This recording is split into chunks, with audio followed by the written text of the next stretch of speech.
बिस्मिल्लाहिर्रहमानिर्रहीम। आज का टॉपिक है रेजिंग परचेज इंडेंट, यानी ये identification of need, procurement planning, उसके बाद तीसरा स्टेप है।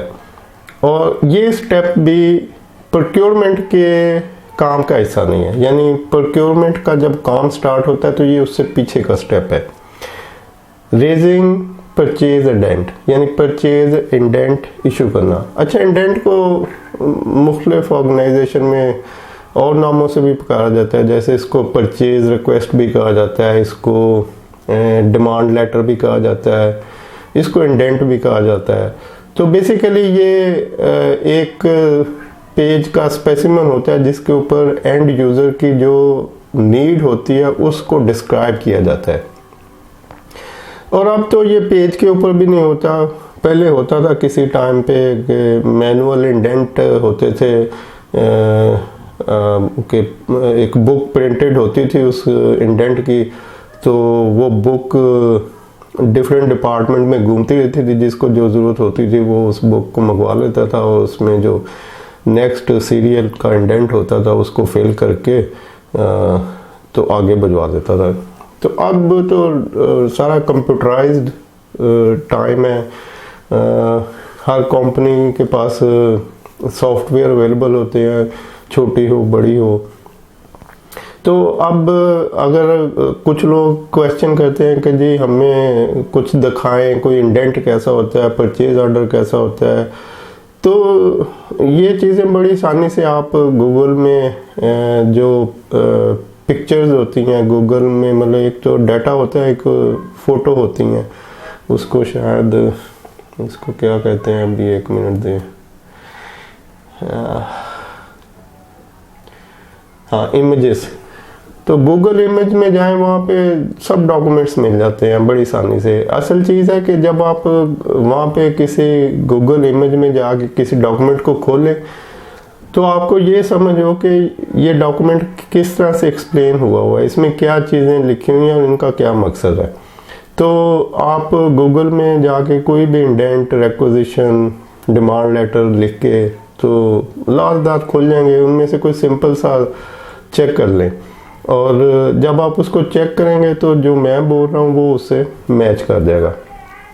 अब ये जो इंडेंट, रिक्वेजिशन या डिमांड लेटर है, बेसिकली ये जो आइडेंटिफिकेशन ऑफ नीड होती है, जो आइटम रिक्वायर्ड होती है एंड यूज़र को, उसका नाम होगा, उसकी डिस्क्रिप्शन होगी, उसकी क्वांटिटी होगी। उसके बाद जो और एक दो तीन चीज़ें ज़रूरी हो सकती हैं एंड यूज़र के हिसाब से, जो ज़रूरी हो सकती हैं वो नीचे लिख देगा। जैसे एंड यूज़र के हिसाब से हो सकता है टाइम क्रिटिकल हो, कि वो कहे जी ये मोस्ट अर्जेंट है, या वो कहे कि विद इन 1 वीक मंगवा दें, 1 मंथ में मंगवा दें, तो वो कुछ टेंटेटिव टाइम भी उसमें मेंशन कर देगा। और जो डिस्क्रिप्शन होती है, यानी जब आइटम लिखी जाती है, तो ये एक जनरल रूल है पूरी दुनिया में कि जब भी इंडेंट के अंदर, रिक्वेजिशन के अंदर या डिमांड लेटर के अंदर आइटम की डिस्क्रिप्शन लिखी जाती है तो वो जनरल डिस्क्रिप्शन लिखी जाती है।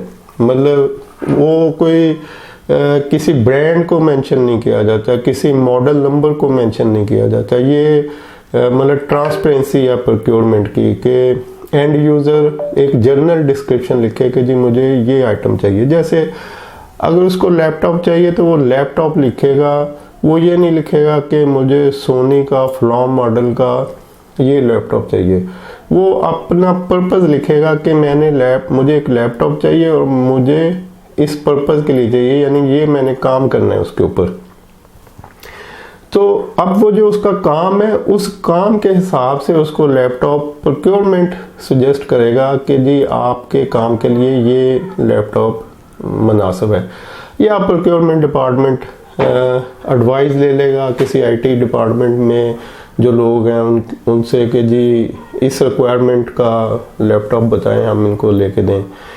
और या डिफ़ाइन होती हैं पहले से चीज़ें कि अगर किसी को ये आइटम देनी है, एम्प्लॉयज़ को लैपटॉप देना है, कोई फर्नीचर, कोई नया एम्प्लॉय आया तो उसको टेबल चेयर देनी है, तो किस नेचर की होगी, उसको मोबाइल लेके देना है तो कितनी वैल्यू तक का लेके देना है, कौन सा मेक और मॉडल लेके देना है, कुछ चीज़ें ऑलरेडी कंपनी में डिफाइन होती हैं कि यही करनी है। और अगर नहीं डिफाइन तो फिर वो प्रोक्योरमेंट डिपार्टमेंट की मर्जी है कि वो उसके हिसाब से, यानी जब जो प्रोक्योरमेंट की प्लानिंग होती है उसमें फिर ये आ जाएगा कि जी इसको जो इसकी रिक्वायरमेंट है, यानी काम करने की रिक्वायरमेंट करना इसने क्या है, तो उसके हिसाब से इसको सजेस्ट किया जाए। टाइम हो गया, उसके अंदर स्पेसिफिकेशन होगी, एक जेनरिक स्पेसिफिकेशन, कोई स्पेशल स्पेसिफिकेशन नहीं। लेकिन प्रैक्टिकली जो होता है वो ये होता है कि एक जेनरिक स्पेसिफिकेशन के साथ एंड यूज़र अपनी रिक्वेजिशन या इंडेंट भिजवा देता है और उसके बाद फिर फ़ोन करता है प्रोक्योरमेंट वालों को कि जी मैंने अपने मोबाइल की एक रिक्वेजिशन भिजवाई है आपको, तो ये लेकिन आपने मोबाइल मुझे फ़लाँ लेके देना है। तो अब वो उसमें नहीं लिख रहा है, डॉक्यूमेंट में नहीं मेंशन कर रहा है कि वहाँ पे सिर्फ वही जनरल इंफॉर्मेशन, जेनरिक जो स्पेसिफिकेशन थी वो। लेकिन बाद में फ़ोन आ जाएगा उन साहब का कि ये, अब वो फिर डिपेंड करता है रिलेशन पे प्रोक्योरमेंट वालों की कि वो कैसे उसको अकोमोडेट करते हैं। तो सम टाइम लोग कर देते हैं कि अच्छा सर ठीक है आपने कहा है ये तो ठीक है हम यही कर देंगे, और सम टाइम वो अकड़ जाते हैं कि नहीं जी ये तो कंपनी लॉ नहीं करती और आप ऐसे नहीं कर सकते। तो बाद इंडेंट में उसका नंबर होगा, डेट होगी, आइटम का नाम होगा, उसकी क्वांटिटी होगी, आइटम की डिस्क्रिप्शन होगी, टाइम मेंशन होगा कि कितने टाइम में ये चाहिए, और भी अगर कुछ है तो मुझे एक minute. The user department is responsible for preparing and requisition and complete the requisition information. The department should provide a basic description of the commodity being purchased.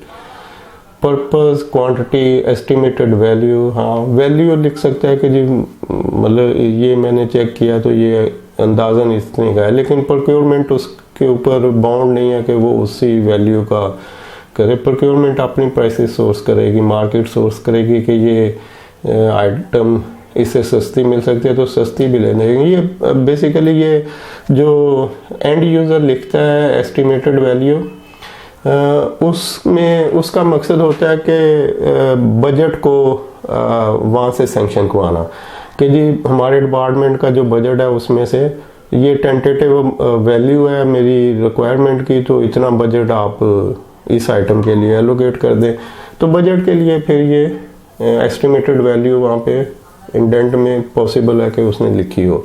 और जो पब्लिक प्रोक्योरमेंट होती है वहाँ पे तो जब प्लानिंग होती है किसी, ये जो गवर्नमेंट के डिपार्टमेंट्स होते हैं तो वो जब भी प्लानिंग करते हैं स्टोर वाले तो वो आगे प्राइस भी मेंशन करते हैं कि जी हमें ये आइटम इतनी क्वांटिटी में चाहिए और इतनी उसकी टेंटेटिव कॉस्ट है। तो एस्टिमेटेड कॉस्ट वो सामने लिख देते हैं और वो tentative cost always higher side के ऊपर होती है।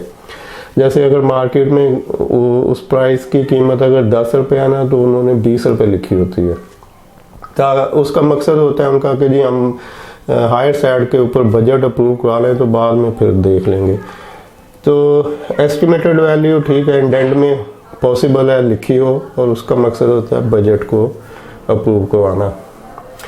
अवेलेबिलिटी ऑफ बजट, ठीक है जी हम पीछे देख चुके हैं कि बजट की अवेलेबिलिटी होगी तो वो रिक्वेजिशन आगे जाएगी, अगर बजट ही नहीं है तो वो तो वहीं पे ख़त्म हो जाएगा। फिर वो जो आइडेंटिफिकेशन नीड होगी वो नेक्स्ट ईयर में, जब नेक्स्ट ईयर की प्लानिंग होगी तो वहाँ पे जाएगी।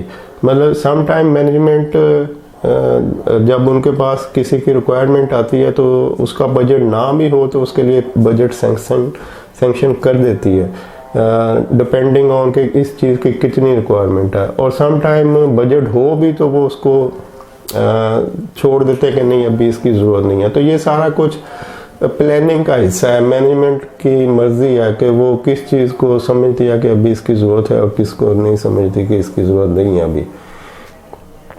प्लेस ऑफ डिलीवरी, तो इंडेंट के अंदर प्लेस ऑफ डिलीवरी भी लिखी होगी कि ये जो आइटम है फ़लाँ डिपार्टमेंट में फ़लाँ जगह पे डिलीवर हो जाए।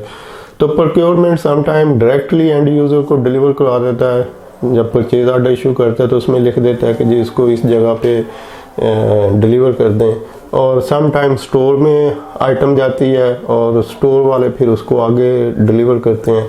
तो ये सेंसिटिविटी यानी टाइम अर्जेंसी कितनी है उसके ऊपर डिपेंड करता है। अगर मोस्ट अर्जेंट है तो प्रोक्योरमेंट डायरेक्टली डिलीवर करवा देगी और स्टोर को इन्फॉर्म कर देगी कि ये आइटम डिलीवर हो गई है और आप इसकी गुड्स रिसीट नोट GRN जिसे कहते हैं वो इशू कर दें। अच्छा, place of delivery and estimated reasonable delivery time, time भी मेंशन होगा इंडेंट में कि कितना टाइम इसमें इन्वॉल्व हो सकता है। और तो ये इंडेंट भी एंड यूज़र इशू करेगा, यानी इंडेंट इशू करना, रिक्वेजिशन इशू करना, डिमांड लेटर इशू करना, ये एंड यूज़र का काम है। जिसकी ज़रूरत है वही ये सारा कुछ प्रोसेस करेगा, मतलब ये उसी की जिम्मेदारी है कि वो इंडेंट बनाए। अगर कंप्यूटर में सिस्टम चल रहा है, सॉफ्टवेयर चल रहा है कोई, तो फिर वो कंप्यूटर में अपना इंडेंट एंटर करेगा और उसकी ये सारी डिटेल जो मैंने बताई है पीछे, ये सब डिटेल उसमें मेंशन करेगा ताकि एज मैक्सिमम एज इंफॉर्मेशन जो है वो प्रोक्योरमेंट वालों को मिल जाए ताकि वो सही प्रोडक्ट सिलेक्शन कर सकें। और इसके बाद ये इंडेंट जाएगा स्टोर की तरफ, यानी एंड यूज़र जब ये इंडेंट इशू कर देगा, अगर कंप्यूटर में किया तो उसका बॉस उसको अप्रूव करेगा और कंप्यूटर में ये इंडेंट स्टोर में शो होना शुरू हो जाएगा कि एक नया इंडेंट इशू हुआ है। तो वो स्टोर वाले उसको देखेंगे खोल के कि इसका क्या आइटम है, इसमें क्या डिस्क्रिप्शन है, कितनी क्वांटिटी है, क्या ये हमारी इन्वेंटरी में अवेलेबल है। अगर अवेलेबल है तो वो इशू कर देंगे, अगर नहीं अवेलेबल है तो वो टाइम देखेंगे और उस टाइम के हिसाब से वो उस इंडेंट को प्रोक्योरमेंट को फॉरवर्ड कर देंगे या उसको अपने इंडेंट के साथ लगा के, मतलब ये भी प्रोसेस होता है। हो सकता है स्टोर वाले कहेंगे ठीक है ये इसको आप रखें अभी, तो कल हमने एक ज़्यादा आइटम्स का इंडेंट भिजवाना है प्रोक्योरमेंट को, तो उसमें इस आइटम को भी शामिल कर देंगे। तो बहरहाल अब स्टोर वालों की मर्ज़ी है कि वो इस इंडेंट को आगे प्रोक्योरमेंट को किस तरह से फॉरवर्ड करते हैं और कब करते हैं। तो नेक्स्ट स्टेप है फिर स्टोर का, और स्टोर से ये प्रोक्योरमेंट में आएगा। तो अब प्रोक्योरमेंट का आगे काम इसके ऊपर शुरू होगा कि जी एक नया इंडेंट आया तो इसको प्रोक्योर करना है, इसको कंटिन्यू रखेंगे। थैंक यू, अल्लाह हाफिज़। और हाँ, एक बात मैं बता दूं कि ये सारा बुक के रिलेटेड है, मतलब ये जो मैं लिख रहा हूँ तो ये जितना जितना मैं करता जा रहा हूँ, मतलब जो मैं बोल रहा हूँ वो मैं लिख भी देता हूँ, और जो लिखता हूँ वो सारे का सारा नीचे डिस्क्रिप्शन के अंदर अवेलेबल है। जब ये कंप्लीट हो जाएगी सारी बुक तो फिर हम इसको एक जो सॉफ्ट कॉपी है वो बना के, तो सब लोग जिनको भी इंटरेस्ट होगा वो इसको ले सकते हैं। तो उससे उनको सहूलत होगी कि एक तो उनको रिटर्न मिल जाएगा, सारा प्रोसीजर लिखा हुआ है, और दूसरा उनको अगर वो इसको यहाँ पे वीडियो में देखना चाहें, सुनना चाहें लेक्चर को, तो वहाँ पे भी सुन सकते हैं। तो ये सारे जो lecture free book on procurement के टाइटल से आ रहे हैं, ये सारे के सारे लेक्चर उसी वीडियो के नीचे डिस्क्रिप्शन में रिटर्न भी अवेलेबल है। थैंक यू, अल्लाह हाफिज़।